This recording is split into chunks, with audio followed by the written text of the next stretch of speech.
Réunis en session extraordinaire du conseil d'administration le mercredi 18 mars 2026 à Abidjan, autour du président Siaka Diakité, les membres de l'organisation interprofessionnelle agricole OIA Café Cacao ont examiné en profondeur plusieurs outils de fonctionnement de leur structure ainsi que les principaux défis qui affectent la filière. Concernant les sujets préoccupants de la filière, les discussions ont notamment porté sur les contraintes récurrentes liées à l'évacuation des stocks résiduels de cacao. Une part importante de ces stocks reste encore entreposée dans les magasins des coopératives, une situation qui alimente le mécontentement croissant des producteurs. À l'issue des travaux, une conférence de presse a été organisée pour échanger et donner la bonne information aux nombreux journalistes présents. Le troisième vice-président de l'OIA Café Cacao, M. Blondé Doua Obeb, s'exprimant au nom du président Siaka Diakité, dresse ici l'état des lieux de la situation.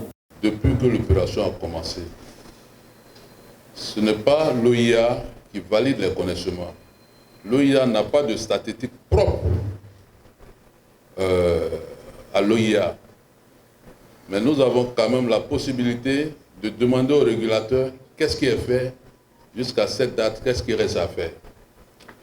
Ce que nous avons comme information qui sort de la direction de la commercialisation intérieure, c'est que depuis le début de l'opération, il y a 37 774 tonnes qui ont été effectivement déchargées. Il y a environ 13 000 tonnes de connaissements qui sont lancés, qui sont en train d'être déchargés, c'est-à-dire garés dans des ports, dans des véhicules qui n'ont pas encore déchargé, mais qui continuent d'être déchargés.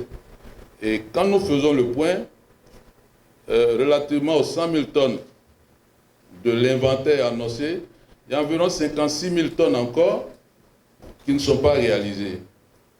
C'est pour cela que vous entendez les grognes de plusieurs présidents de coopératives, de plusieurs grandes sociétés coopératives qui ont encore des milliers de tonnes dans leur magasin. On a même un administrateur parmi nous ici qui a encore plus de 2000 tonnes dans son magasin.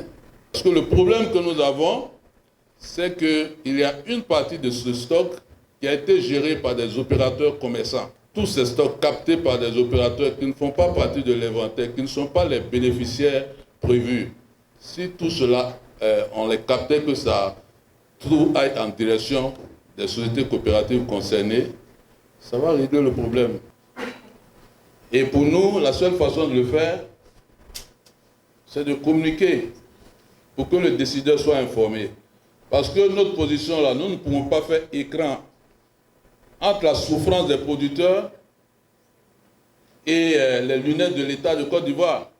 Nous voulons faire en sorte que l'État soit informé de façon correcte que effectivement les 100 000 tonnes subventionnées ne sont pas encore totalement exécutées.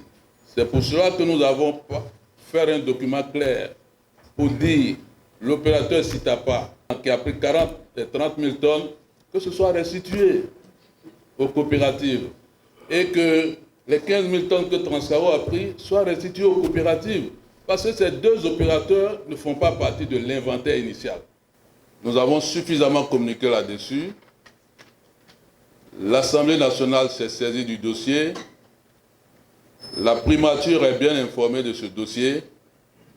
Nous avons vraiment l'assurance que le président Alassane Ouattara, qui aime tant les producteurs de café cacao, qui se penche chaque fois sur la situation du monde agricole, est aussi bien informé.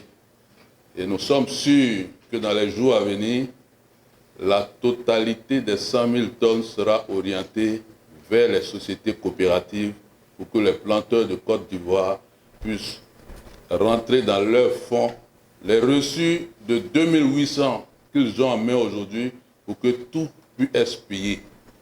Notre président, le président Siaka Diakité, le président de l'OIA, fait beaucoup de lobbying, fait beaucoup d'efforts dans ce sens.